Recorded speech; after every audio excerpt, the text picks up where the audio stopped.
இடுப்ப பாக்குறான் ஐயையோ இடுப்ப பாக்குறான் இடுப்பு மேல அடுப்ப மூட்டி சமைக்க பாக்குறான் அப்படின்னு நான் சொல்லல. திவாகர் அவர்கள் இடுப்ப பார்த்து பேசுறாரு, வயித்த பார்த்து பேசுறாரு அப்படின்னு கெமி அவர்கள் குற்றச்சாட்டு வச்சிருக்கிறாங்க. என்ன நடந்துச்சு, ஏது நடந்துச்சு அப்படிங்கிறத தெளிவாக பார்க்க போறோம். முதல் முறையாக நீங்க மிஸ்டர் சியோன் சேனலை பார்க்குறீங்கன்னா மறக்காம சப்ஸ்கிரைப் பண்ணிருங்க. அண்ட் இந்த வீடியோவை லைக் பண்ணிடுங்க. வாங்க வீடியோக்குள்ள போலாம். பாலிடிக்ஸ் பண்ணிட்டு இருக்க ஆள் கிடையாது. ஏன் சொல்லிட்டு இருக்காப்பா? ஏன் சொல்லாத புரியுதா? ஏன் சொல்லாதீங்க. நேற்று இரவு பிக் பாஸ் வீட்டுக்குள்ள ஒரு மிகப்பெரிய கலேபரமே நடந்து முடிஞ்சிருக்கு. இந்த கலேபரத்திற்கு காரணம் யாருன்னு பாத்தீங்கன்னா விஜே பார்வதி மற்றும் சுபிக்ஷா. இவங்க 2 பேருக்குமே பிக் பாஸ் வீட்டுக்குள்ள வந்ததுல இருந்து முட்டலும் மோதலுமா தான் போயிட்டு இருக்கு. விஜே பார்வதி வந்து இந்த சுபிக்ஷாவை பார்த்து ரொம்ப இன்செக்யூரா ஃபீல் பண்றாங்கன்றது அப்பட்டமாக தெரிகிறது. இந்த பிரச்சனை எங்க இருந்து தொடங்குது அப்படின்னு பாத்தீங்கன்னா விஜே பார்வதி வந்து டீலக்ஸ் வீட்டுக்குள்ள போயிட்டு கூட்டி பெருக்கிறதுக்காக போயிருக்காங்க. அப்படி போகும்போது அந்த விளக்குமாற எடுத்து இப்படி தட்டுறது, செவுத்துல தட்டுறது, கீழ தட்டுறது இது மாதிரி பண்ணியிருக்காங்க.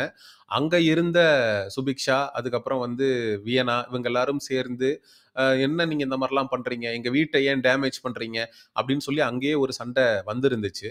அதனுடைய எக்ஸ்டென்ஷனாக இதே விஜய பார்வதியும், சுபிக்ஷாவும் பேசி நமக்குள்ள ஒரு பிரச்சனைய முடிச்சுக்கலாம் அப்படின்னு சொல்லிட்டு 2 பேரும் பேசுறாங்க. அந்த பேச்சுவார்த்தை அப்படிங்கிறது வந்து சுமூகமாக முடியல. அதுக்கப்புறம் பஞ்சாயத்து பிக் பாஸ் வீட்டுக்குள்ள நடக்குது. எல்லாரும் சேர்ந்து ஒண்ணா கூடி பேசிக்கிட்டு இருக்காய்ங்க. அதுக்கப்புறம் வெளியில பார்த்தீங்கன்னா, தண்ணி வந்துகிட்டு இருக்கு. அந்த தண்ணி வந்தத கூட அவனுங்க கவனிக்கல. அதுக்கப்புறம் போயிட்டு, "ஐயய்யோ! தண்ணி வந்துகிட்டு இருக்கே! டேங்க வைக்கணுமே!" அப்படின்ட்டு எல்லா பயலும் டேங்க தூக்கிட்டு ஓடுறாய்ங்க.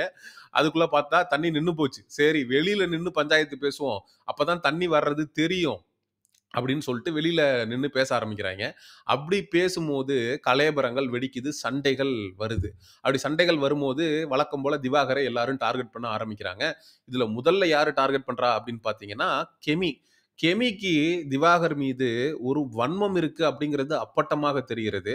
திவாகரோட வாண்டடா சண்டை இழுத்து எப்படியாவது கன்டென்ட் பண்ணி நம்மளும் வெளியில தெரிஞ்சிரணும் அப்படிங்கிறதுல கெமி ரொம்ப தெளிவாக இருக்கிறது. ஆனா இந்த தடவை கெமி எடுத்திருக்கக்கூடிய ஆயுதம் அப்படிங்கிறது ரொம்ப ரொம்ப கேவலமான ஒண்ணு.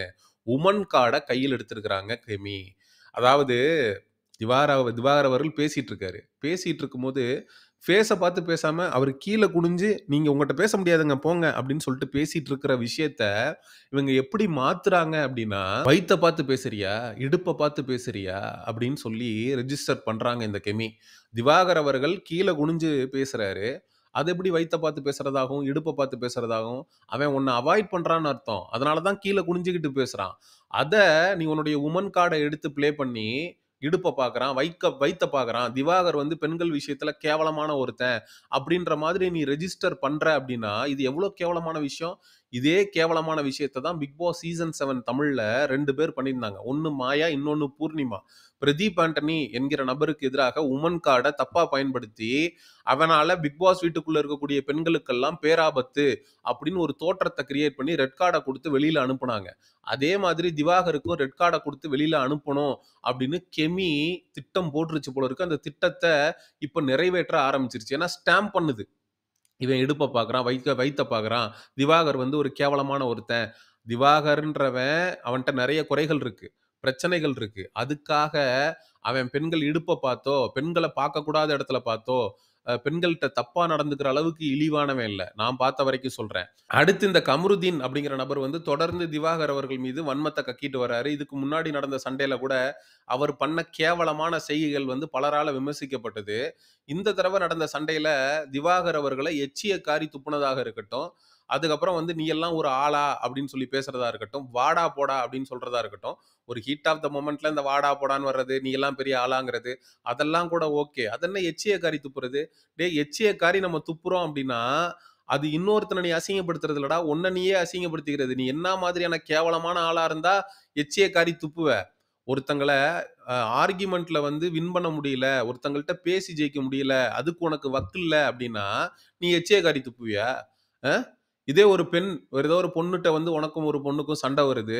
அந்த பொண்ணு மேல நீ வந்து எச்சிய காரி துப்பிருவியா? திவாகர் அப்டின்றப்ப, அவன் அவ்ளோ கேவலமானவன் அப்டின்னு உன்னுடைய எண்ண ஓட்டத்துல இருக்கு. அவன் கேவலமானவன் இல்லடா.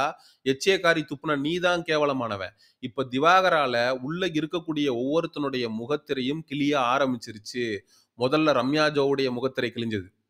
அதுக்கப்புறம் இந்த ஃப்ரெட்ரிக் ஜான்சன் என்கிற எஃப்ஜே இந்த ஆட்டிடியூடு புடுங்கியிருக்கான்ல, தன்னை வந்து ஒரு சிக்மா மேல் என்று நினைத்துக் கொண்டிருக்கக்கூடிய சீசன் 7ல ஒருத்தர் இருந்தான். ஒரு பொறுக்கி. காஜி நிக்சன் என்கிற பொறுக்கி. அவன் அர்ச்சனா ரவிச்சந்திரன் அவங்க டைட்டில் வின்னர். அவங்கள பார்த்து சொருகிருவேன் அப்படின்னு சொன்னான். அது சொருகிருவேன்னு சொன்ன அந்த காஜி நிக்சன் பொறுக்கிக்கும், இப்ப இருக்கிற அந்த எஃப்ஜே அப்படிங்கிற புறம்போக்குக்கும் பெரிய வித்தியாசம் கிடையாது. அவன் வந்து சொருகிருவேன்னு சொன்னான். இவன் வந்து வெட்டிருவேன்னு சொன்னான். இவன் சொல்றான். இவன் வந்து திவாகர வந்து வெட்டிருவேன், நொட்டிருவேன்னு இவன் பேசுறான். அவனுடைய உண்மை முகம் வெளியில வருது. இது மாரி ஒவ்வொருத்தனுடைய உண்மை முகமும் அந்த பிக் பாஸ் வீட்டுக்குள்ள இருக்கிறவன் எவ்வளோ கேவலமானவங்க அப்படிங்கிறதான உண்மை முகங்கள் திவாகரால வெளிய வர ஆரம்பிச்சிருக்கு. அப்படிதான் கமருதீனுடைய true face, true colours are coming out. நீ எப்படிப்பட்டவன் அப்படிங்கிறத வந்து நாங்க எல்லாரும் பார்த்துக்கிட்டு தான் இருக்கோம். இதுல ஒருத்தன் சொல்றான், கமருதீன் வந்து டைட்டில் வின் பண்ணிருவாரு. ஏன்டா எச்சேக்காரி ஒருத்தன துப்பி கேவலப்படுத்தணும்னு நினைக்கிற ஒருத்தன் டைட்டில் வின்னராடா? டைட்டில் வின்னர் ஆகுறதுக்கு இவனுக்கு என்னடா தகுதி இருக்கு? ஒரு ஆர்கியுமெண்ட்ன்றப்ப நம்ம கருத்துக்கள முன்வைக்கிறதோ, வீரியமாக பேசுறதோ வேறடா. எச்சியக்காரி துப்புறது என்ன மாதிரியான ஒரு உளவியல்றா? இந்த கமருதீன் அப்படிங்கிறவன் இவ்ளோ ட்ரிகர் ஆயி திவாகர் மேல எச்சியக்காரி துப்பி, அவன் வந்து இவ்ளோ தூரம் கீழ்த்தனமா இறங்குனதுக்கு முக்கிய காரணம் என்னன்னா, திவாகர் வந்து இந்த கமருதீன்றவன் நடிக்கிறான் அப்படிங்கிறத எக்ஸ்போஸ் பண்ணிட்டாப்ல. அத பொறுத்துக்கொள்ள முடியாத இந்த கமருதீன் அப்படின்றவன், தொடர்ந்து திவாகர் அவர்கள் மீது வந்து வன்மத்த கக்கிட்டு வர்றான். ஒருத்தன் உன்ன நடிக்கிறாரு அப்படின்னு சொல்றான் அப்படின்னா, உன்னுடைய செயல்பாடு மூலமாக மக்களுக்கு இல்ல நான் ட்ரூவா தான் இருக்கேன். நான் நடிக்கல அப்படிங்கிறத காட்டுறது தான், நீ அந்த நபருக்கு குடுக்கக்கூடிய தக்க செருப்படியா இருக்கும். அதுக்கு பதிலா நீ அந்த நபர் மீது வன்மம் கக்கிறதோ, இல்ல அந்த நபர டார்கெட் பண்ணி அவன ஒழிச்சிரணும்னு நெனைக்கிறதோ, அத எல்லாரும் மக்கள் வேடிக்கை பார்த்துக்கிட்டு தான் இருக்காங்க. ஒரு பக்கம் கெமி, இந்த ரம்யா ஜோ இவங்கள்லாம் திட்டம் போட்டு இவன் மேல எப்படியாவது ஒரு பழிய சுமத்தி, சீசன் 7ல பிரதீப் ஆண்டனிக்கு எப்படி வுமன் கார்ட யூஸ் பண்ணி ரெட் கார்டு குடுத்து அனுப்புனோமோ, அதே மாரி திவாகர அனுப்பிறணும் அப்படின்னு யோசிச்சுட்டு இருக்கிறானுங்க. இந்த கமருதீன் போன்ற நபர்கள் வந்து தொடர்ந்து திவாகர வந்து அசிங்கப்படுத்தி, எச்சேக்காரி துப்பி, அவர ட்ரிகர் பண்ணி, அவர ஏதாவது ஒண்ண பண்ண வச்சு, அவர வந்து கை கீ நீட்டிட்டாங்கன்னா என்ன பண்றது? திவாகர் ஏதோ ஒரு கோவத்துல இவனுங்க எல்லாரும் சேர்ந்து டார்கெட் பண்ணும்போது ஒரு கடுப்புல கைய கீய நீட்டிட்டாருன்னா, அத ஒரு காரணமாக வச்சு ரெட் கார்ட குடுத்து வெளியில அனுப்பிறலாம் அப்படின்னு கேவலமாக திட்டம் போட்டு திவாகருக்கு எதிராக வேலை செய்ய ஆரம்பிச்சுட்டானுங்க. ஆனா மக்கள் ரொம்ப தெளிவா திவாகர டாப்ல கொண்டு போய் உட்கார வச்சிருக்கிறான். இன்னைக்கு அன்அஃபிஷியல் வோட்டிங்ல கூட அந்த பொண்ணு ஆதிரை 2 நாள் வந்து நம்பர் 1ல இருந்தது. இப்போ போய் பாருங்க நம்ம தலைவன் திவாகர் வந்து டாப்புக்கு வந்துட்டான். அதே மாரி அஃபிஷியல் வோட்டிங்ல வோட்டிங் ஸ்டார்ட் ஆனதுலருந்து இப்போ வரைக்கும் திவாகர் தான் டாப்ல இருக்கிறாப்ல. அப்ப மக்களுக்கு தெரியும். திவாகர மக்கள் வெறுத்தாங்க. காரி துப்புனாங்க. ஆனா பிக் பாஸ் வீட்டுக்குள்ள இவன கம்பேர் பண்றதுக்கு மத்தவங்கள கம்பேர் பண்றதுக்கு திவாகர் எவ்வளவோ தேவலம் அப்படின்னு உணர்ந்த மக்கள் திவாகருக்கு வாக்களிச்சு இன்னைக்கு வந்து முதலிடத்துல உட்கார வச்சிருக்கிறாங்க. வருகிற வீக்கெண்ட் எபிசோட்ல இருக்குடா உங்களுக்கு கச்சேரி. விஜய் சேதுபதி அவர்கள் சொல்லுங்க திவாகர் அப்படின்னு சொல்லப் போறாரு. திவாகர் எந்திரிச்சு நிக்க போறான். எல்லாரும் கைதட்ட போறாய்ங்க. இருக்கிறவன் மூஞ்சில ஈ ஆடாது. எல்லாம் கதற போறாய்ங்க.